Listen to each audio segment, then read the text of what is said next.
Alright guys, so I promised you a video, and my dance party thing didn't quite work out because all the music ain't got flagged because it wasn't my original music, so I guess you can't do that. Anyways, I'm gonna teach you guys how to cook breakfast. I know most of you already know how to cook breakfast, but I'm gonna show you the right way to do it. If you're not doing it this way, you're not doing it right.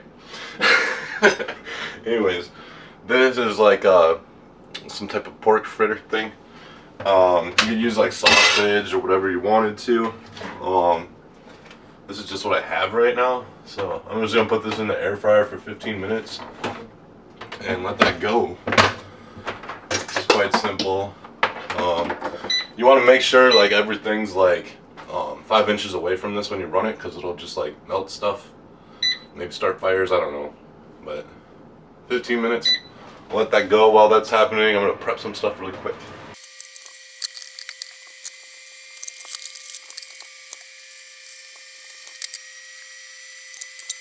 Alright, so basically I buttered my bread. You can use any bread you want. Just some eggs, a couple pieces of cheese. I put a little piece of butter in here just so we had it ready for when we fire that up. But we still got 13 minutes on the air fryer here. So yeah, we'll either see you back in a little bit, or I'll just let this run and you'll see me dance around the kitchen all weird and like popping in every once in a while, checking out what's going on. Oh, one thing to add is you have to use a cast iron skillet to make your breakfast, or it's gonna be shit. Fairly easy to clean. There's several different ways to do it.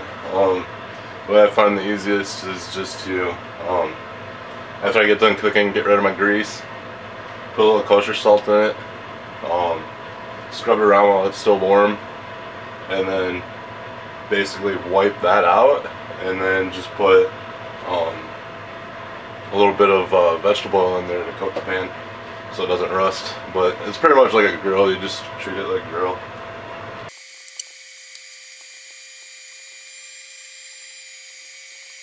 Oh, another thing to add, you could probably put bacon in this thing, but I would probably recommend putting it in the oven before anywhere else. And you don't want to cook any meat in your skillet or your pan or whatever that you're cooking your eggs in, because it's going to make your eggs taste terrible. But yeah, you could put your sausage patties in here and sausage links in here, whatever, you know, pretty much anything you can cook in like the microwave or oven pretty easily, you can cook in your air fryer as long as it fits. So if you buy one, get the Power Air Fryer Oven. This is a big one. It's got like a big old shelf in there. Alright guys, I think I got like most of this covered right now. I got like just like a couple more minutes on this before I'm gonna start setting up my skillet, but I'm just gonna stop the camera a bit so I can get some more time on it and make sure we get everything to the end here. Alright guys, so we're at that sweet spot where I got 5 minutes left on my air fryer making this sausage for me, and I'm gonna start heating up my skillet here with the butter on it. I'm just gonna let that sit for a little bit. It'll start doing its thing. Yes, use lots and lots of butter. If you use cooking spray, there's no flavor. If you use water, it makes it slimy. It's like that, I don't remember, that lady on PBS, she used to always talk about you had to use lots of butter, and that's so true. In everything I make, actually, I put more butter than is recommended. I mean, like, I know what like 2 teaspoons is. I usually put like 3 or 4, make it extra good.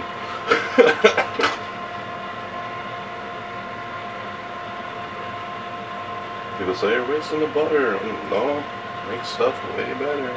I actually never like measure anything when I cook, except for maybe like the first time I make it, and then after I get the idea of like what I need to do, I just look at what's supposed to be in it and I throw a bunch of it in it, because you get familiar like with the spices and things that you're gonna use. No, I never took a culinary class. I took like an independent leave-in and some type of cooking class or something, and then I just always liked watching cooking videos and stuff. Worked at a truck stop for a number of years, and never was taught how to cook, but watched the cooks long enough that I just started making my own food when I worked there. But, well, yeah, getting there. Put the eggs in.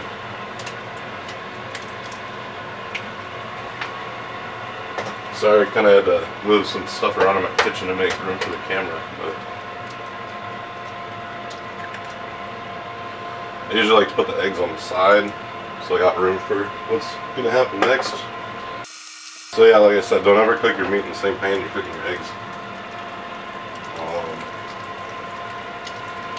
You have to put. Alright, so these are the things that I like to put in there. People usually like it when I put it in there. They're like, "Oh, these eggs are different and good. What'd you do?" Just a little green stuff. Put a little oregano in it usually. Italian season, pretty much the same thing. It's just got some extra stuff in it, but that makes me happy. And I'm not afraid to use a lid on my skillet. One thing you gotta remember to do here is after you got it heated up, you have to turn it down to about 6, or like just above medium. Otherwise you're gonna burn the rest of the stuff you're about to cook. I got 2 minutes left on my air fryer, so that should be proper staging. Things should come out good.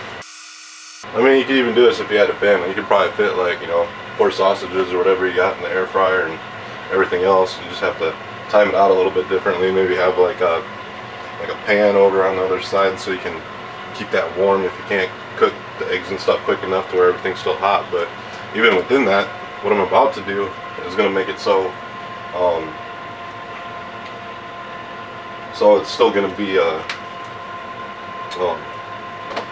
good, and it'd heat it back up this way too. But I always like my food like extra hot.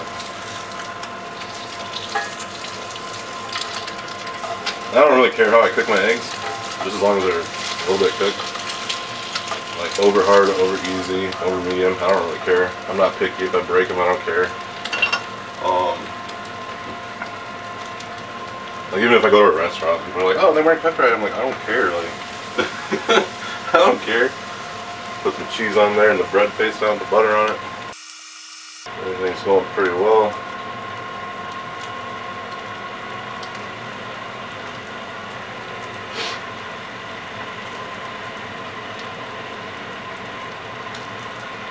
I mean, I suppose I could put the lid on this and melt the cheese a little bit more. I'm not sure. I haven't really noticed. I mean, I tried it with the lid and without. I haven't noticed that like the bread gets soggy or anything if I do that. But so I'll just do it for a little while if anything. But I won't do it on the next stage. And it looks like my thing over here is done. So I'll get that out.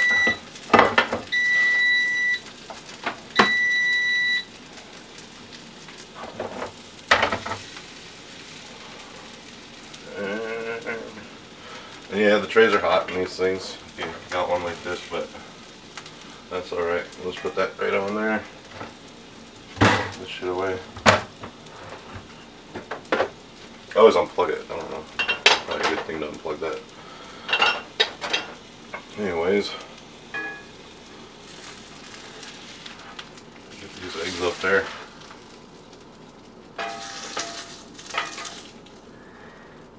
It might be kind of hard to keep it all together sometimes, but it's alright.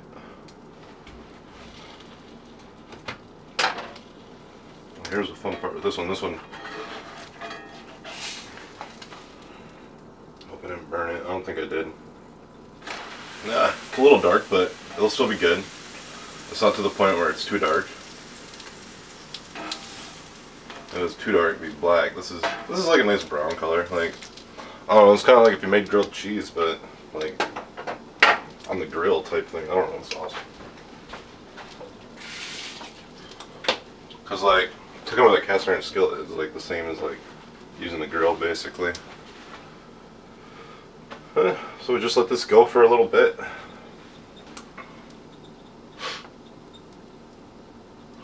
Hope you guys are enjoying this. I don't know, I got weird ways of cooking. This is just something I came up with the other day when I made grilled cheese, and then the next day I was making eggs. It's like, oh, I wonder how that would be.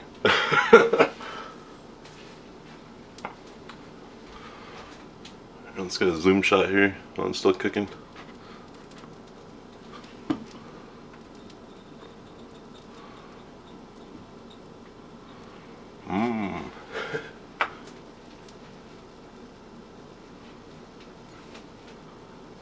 how do you know when it's done?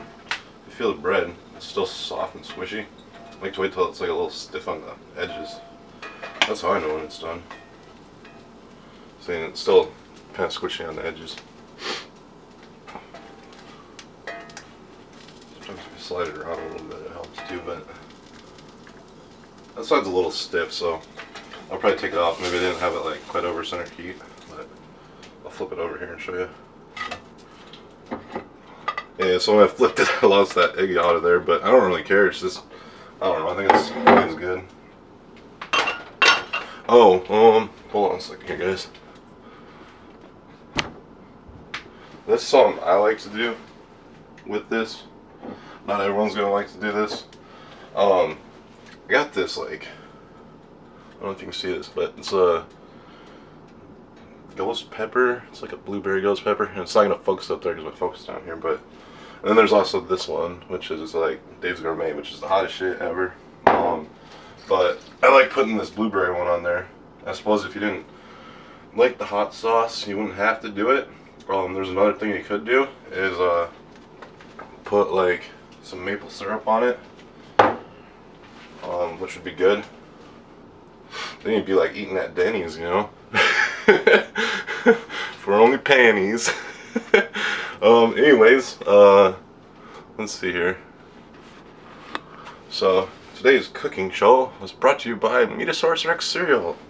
And I better get this off of here before we start getting smoke in the house. And these things are easy to clean. I'm just not going to show you how to clean it. There's tons of videos on the internet that'll show you how to do that. And the best way I find is just hit it with some salt right now, scrub it up, and then use like a paper towel to scrub it with the salt in there. Kosher salt, it has to be kosher salt. And then dump the salt out. Maybe dump the grease out if there's any grease. This doesn't have much grease, so you don't have to worry about it. But then you just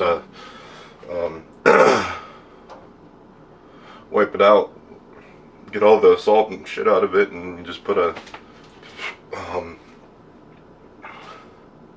little bit of vegetable oil in there to kind of keep the pan good so it doesn't rust.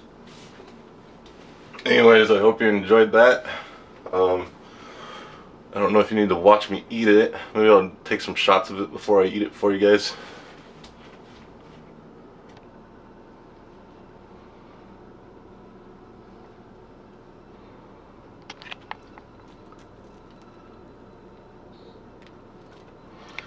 Yeah, that'll be yummy.